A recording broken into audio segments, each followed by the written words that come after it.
In Kenya, young girls and women are leaving their rural homes in numbers to find menial jobs in big cities like Nairobi. Most of them end up being employed as domestic workers or house helps, with very little skills on how to go about their new roles.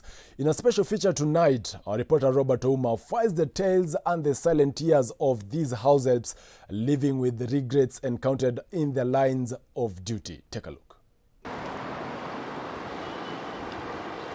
In most cities in Africa, population is rising by day. And the majority of the working class either employs or contracts a domestic worker. These are individuals who work in people's private homes day and night as helpers under their employers' orders. Some of them are young girls who travel from their villages, commonly known as Ushago, to the cities with hopes of transforming their lives and that of their loved ones back at home. However, they say that all glitters is not gold, and for most of them, hope turns into agony and days into months of mistreatment. In this film, we are telling the silent tears of house helps whose identity we won't reveal. My name is Robert Ouma.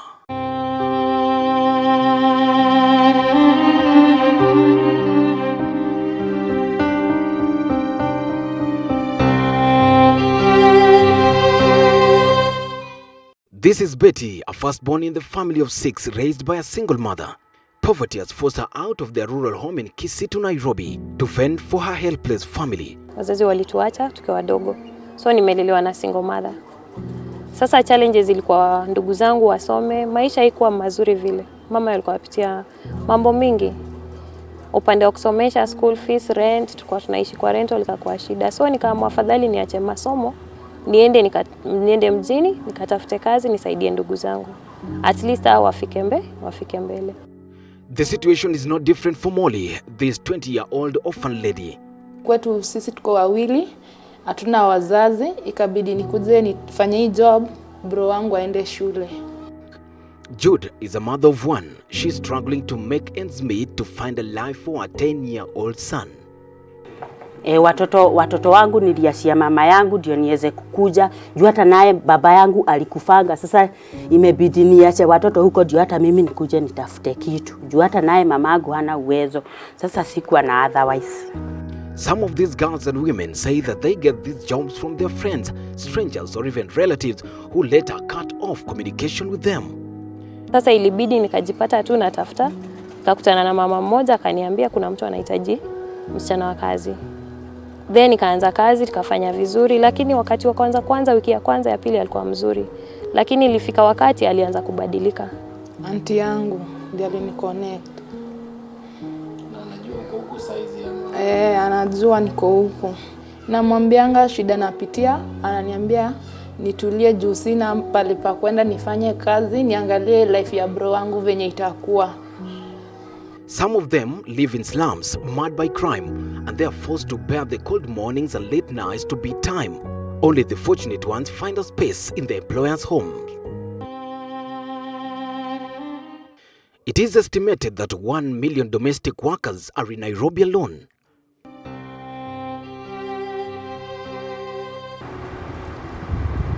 Even though they make little money here and there for survival, they claim that sometimes the little they get are through very painful experiences. Nikamwambia hapana, hata huku ameningwala, akaniambia nitakunyonga leo kama hautakubali hiyo maneno.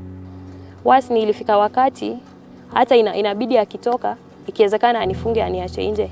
Kuna ile nyumba ya nje hiyo kidogo. Unabaki huko, wakikuza ndio at least ukule ama upitie upate kukula kitu. Lakini ukishinda pale saa zingine unashinda njaa, lakini kazi yanapata umefanya.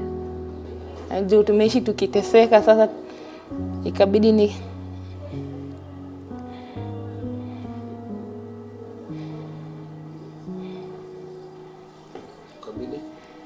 ikabidi tu nikuje kwa hii job.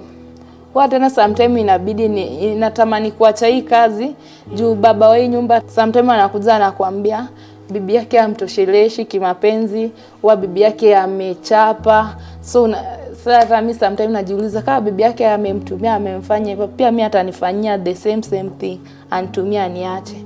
Juu anataka tu anitumie na niache. Ananifuatilianga tufanye na yeye kimapenzi, huwa na mistaki. Sometimes huwa ananiforce, ananifuata nikikuja kutandika bed, huwa ananifuata, lakini mimi sina feelings za kulala naye. Mama alikuwa ametoka ameelekea kazini na mume alikuwa live. Sasa ilikuwa wakati mgumu sana, manake kila wakati alikuwa akiniuliza anataka hivi, urafiki, kimapenzi. Nilikuwa nashinda nikimkanya. Lakini ilifika mahali aling'ang'ana ni kama ni kuninajizi. Long working hours, mistreatment and abuse are their daily encounters.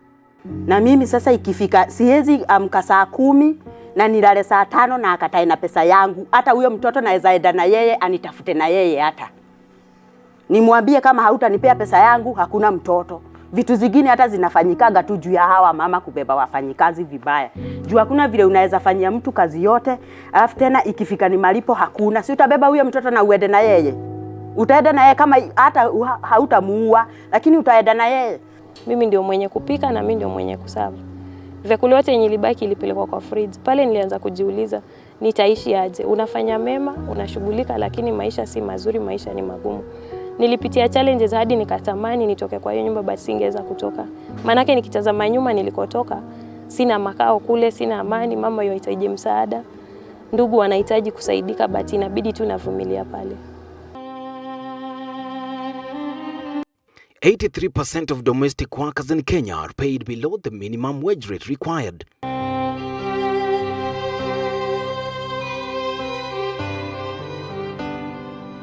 They have a right to a minimum wage, which is set by the government, which in Kenya, it is categorized in towns and different from the towns, cities, and the rural setup.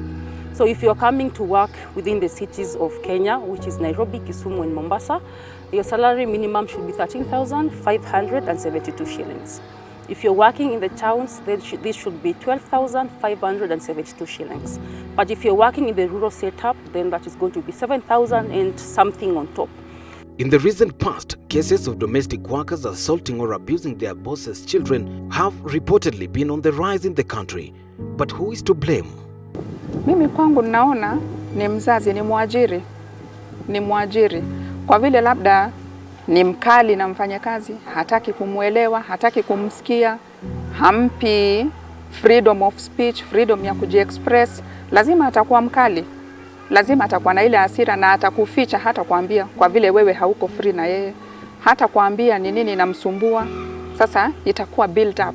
Atakuwa na build hiyo hasira kwa roho, anakaa nayo rohoni na ata-express kwa watoto wako. You see, with this job, as much as it's a job like any other, but it's a different job. This is someone you've entrusted with your home, with your children, and your family. So you have to be very careful, and you also have to form a friendship with that person. Irene Nelima is a co-founder of a Center for Domestic Training and Development. People working in private homes play a vital economic role, but hardly recognized, according to Irene. Workload is huge, and again, we're being paid very little money. And another thing, as a nation now, I think if we ratify the Convention 189, ILO, I think it's going to solve a lot of problems with domestic work and domestic workers in Kenya, because that one is specific to domestic workers. Even though there's a bond built on trust and respect, it's just as complicated as many other jobs. Most of them live with hope that life is a season, and this will change. Najua siku moja Mungu atafungua njia, nitaishi, nitapata mtu mzuri, tutaelewana. Mami, achukua hiyo sasa twende. Imetosha. My name is Robert Oma, and this is the silent tears of househelps.